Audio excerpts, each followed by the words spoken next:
Hey, what's up, guys? Here we are again. Another boxing talk, podcast, video diary, whatever you want to call it. This is just where I'm going to air out what I'm thinking about when it comes to the sport of boxing, the state of mental health, and whatever else I decide to talk about on this recording. So, what's been on my mind lately is the future of boxing. And when I say the future of boxing, I actually mean the actual future. I'm not really thinking about the present, even though I'm going to talk about some of the things that I've experienced in the present. It doesn't mean that everything that I'm saying is 100% true. Take it with a grain of salt. Do your own research and form your own opinions. This is just how I feel about things. And if you're here listening to me, it's because you value my opinions and you want to hear what I have to say. And if you don't, no big deal. You can just stop right now and you don't have to hear anymore. But yeah, let's get into it. All right, so the future of boxing. Let's talk about the present a little bit. Now, one of my main goals is to make the world of boxing more trauma informed.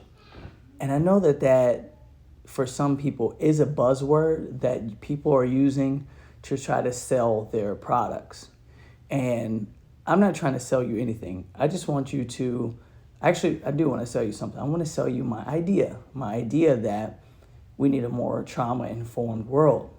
But I'm not a doctor or a lawyer or any of those other things.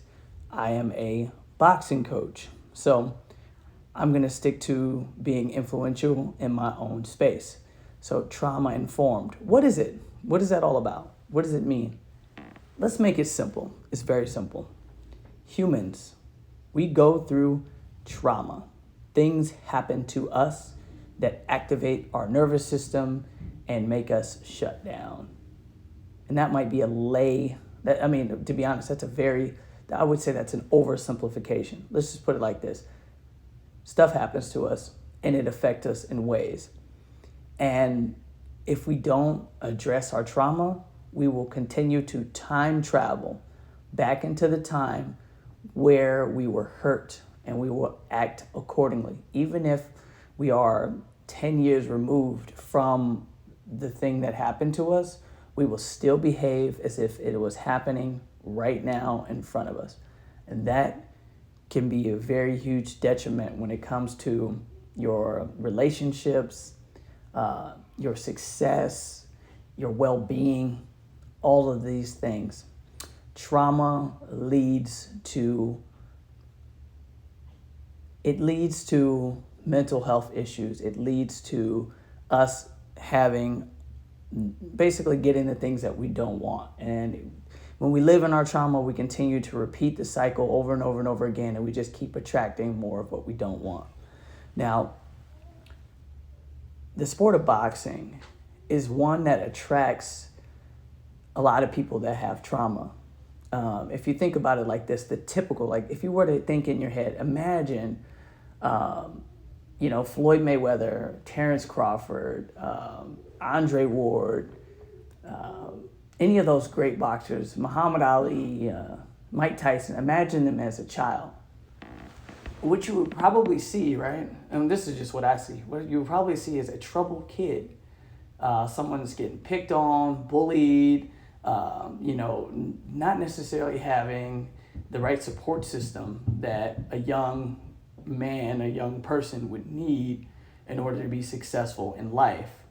So instead of this person becoming, angry and aggressive and going out and committing crimes or something of those sorts, or just taking out their frustrations of life on everyday people, they go to the boxing gym and that becomes their outlet. And I think that this is a really great escape.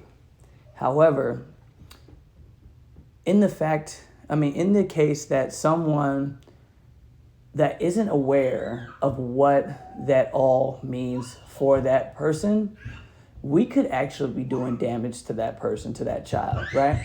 If we don't teach them a way to work through what it is that they've gone through, then the thing is, like I said, they're gonna, when they leave the boxing ring and they're in some sort of, not necessarily confrontation, but think about it like in some sort of adverse situation, they may time travel and they might think to themselves, in the past, how have I dealt with this?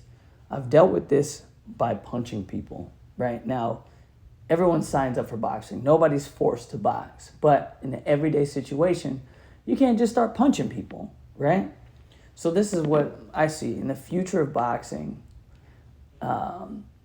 we would, like I said, if I could have it my way, we would have at least one person in every boxing gym that was trauma informed.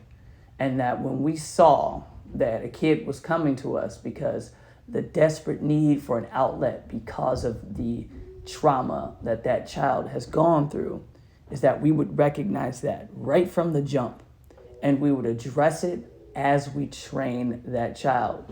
And you always, and it's the crazy part about psychology, right? The difference between a non-trauma informed coach and a trauma informed coach is the language that we use. It's the intention behind our words that makes the difference. So it might seem like a minor detail, however, it is very important. It's just the way that we communicate what we're doing with that child in those moments. We have to remind them that we have to separate what happens in the gym and outside the gym. This is okay and it's appropriate for this setting. However, this is how you deal with this in everyday life. The same way you take a deep breath in that ring and you relax and you put your hands up and you roll with the punches, you're gonna have to do that in everyday life just a little bit differently. There won't be any punches thrown. You're gonna have to take a deep breath and you're gonna have to stay focused on what's going on right in front of you. But so that's what I'm saying. The need for trauma-informed coaching is just, it's a big need because, like I said before, if in fact we're not using the correct language with these guys when they come to our gym, the chances are that they're going to get into some kind of trouble when they are out in the real world. Okay. All right. So some of my notes here. What I would like to see from the boxing world is I would like to reframe the macho tough guy thing. Like let's all think of it. Let's imagine a macho tough guy, and it kind of comes to us kind of a certain archetype. I'm tough. I don't need to talk about my feelings. I'm just gonna, I'm gonna let my hands do the talking. I'm gonna let my fighting. I'm gonna let my fighting do the work. You know what I mean? I don't need to go to a therapist. I don't need to talk about my problems. I just need to punch something.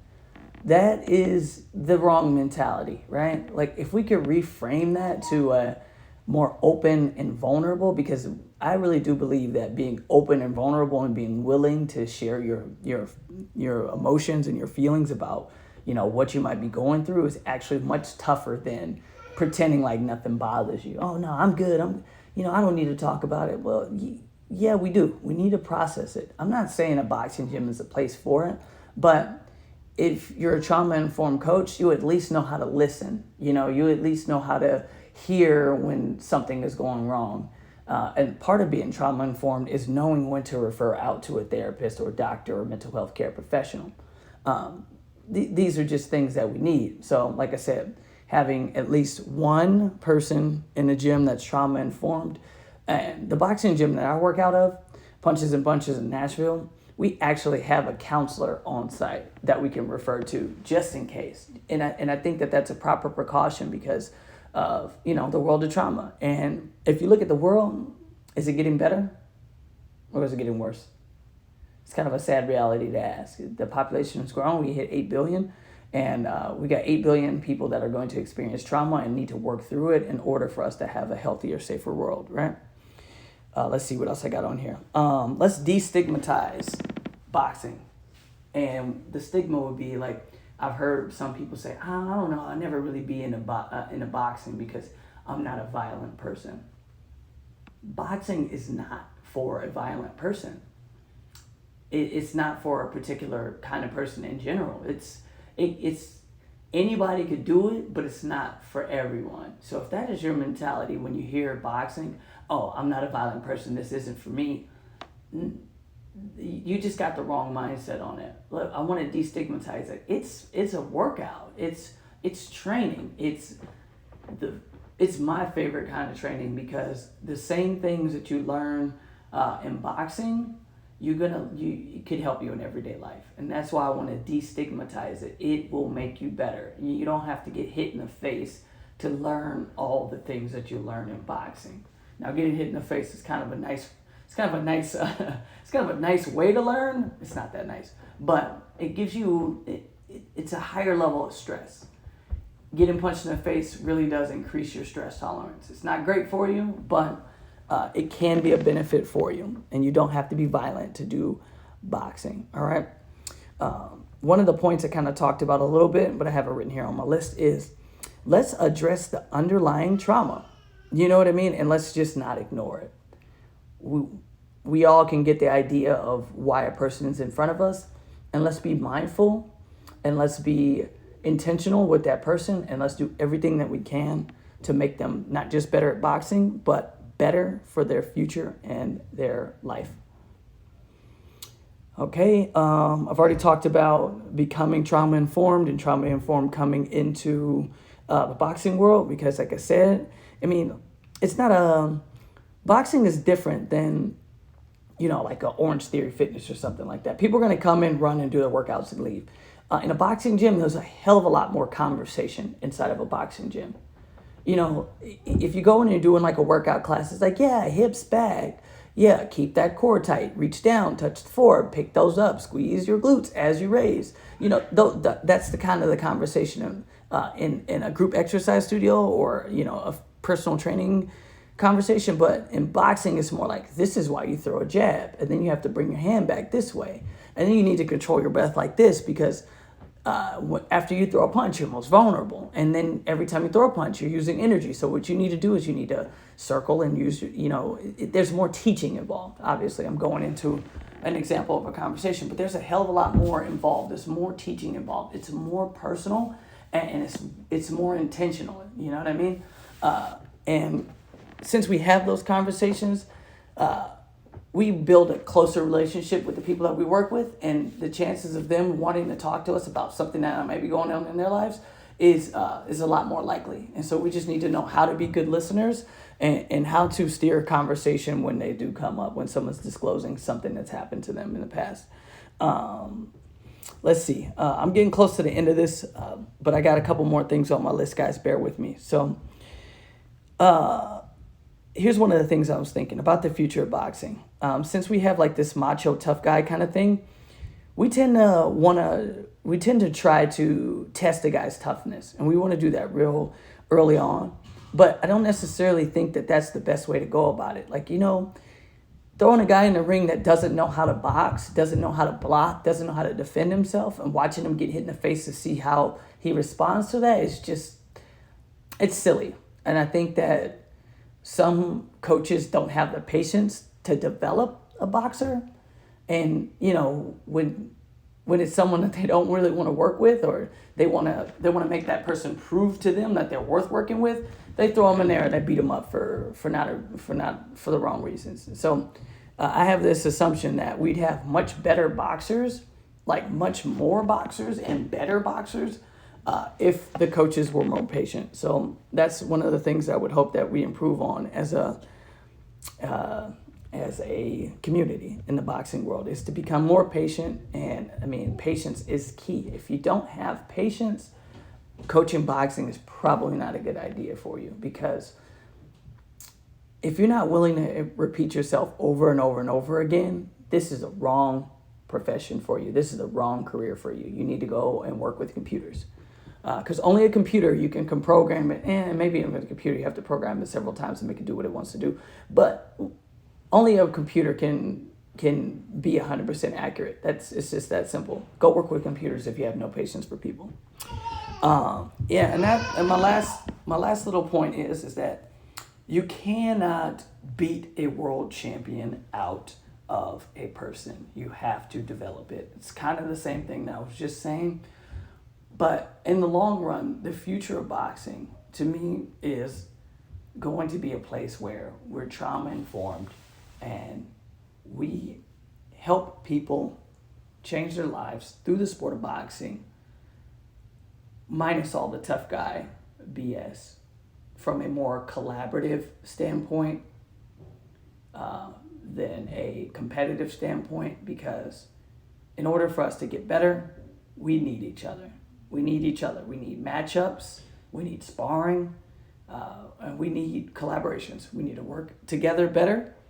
And I really hope that anybody listening to this, and is, especially if you're in the Nashville area and you're a boxer or a boxing coach, please come down to our gym, come check us out, and see what it is that we're all talking about here. Because, I mean, I'm not saying we're any better than anyone else. We're just trauma informed and intentional. So we look at it from a holistic standpoint where we want to help the whole person, not just the person's ability to box, because we don't want to just make you better for boxing. We want to make you better in life. That's it. So if you guys really enjoy this, these talks, me talking about what I think about this boxing world, and you want to keep it going, do me a favor. Go on over to my website, healingmitsboxing.com/shop, and pick yourself up one of those Boxing Saved Lives t-shirts. We have a bunch of other stuff on there too, talking about Champion's Breath, and we got a new t-shirt that we just dropped. It's called, we're calling it Box Out Anxiety, and that's going to be a whole movement. We're going to be helping people with anxiety and stress throughout the Nashville area. And that's all I got. One more time, that's healingmitsboxing.com/shop. Go over there, get yourself a tee or a sweatshirt or something like that. All the money goes to me, which means it goes to my kid. I'm not going to be buying any fancy Force cars or anything like that. So go ahead one more time, healingmitsboxing.com/shop. I appreciate you guys, and we'll talk soon. Peace out.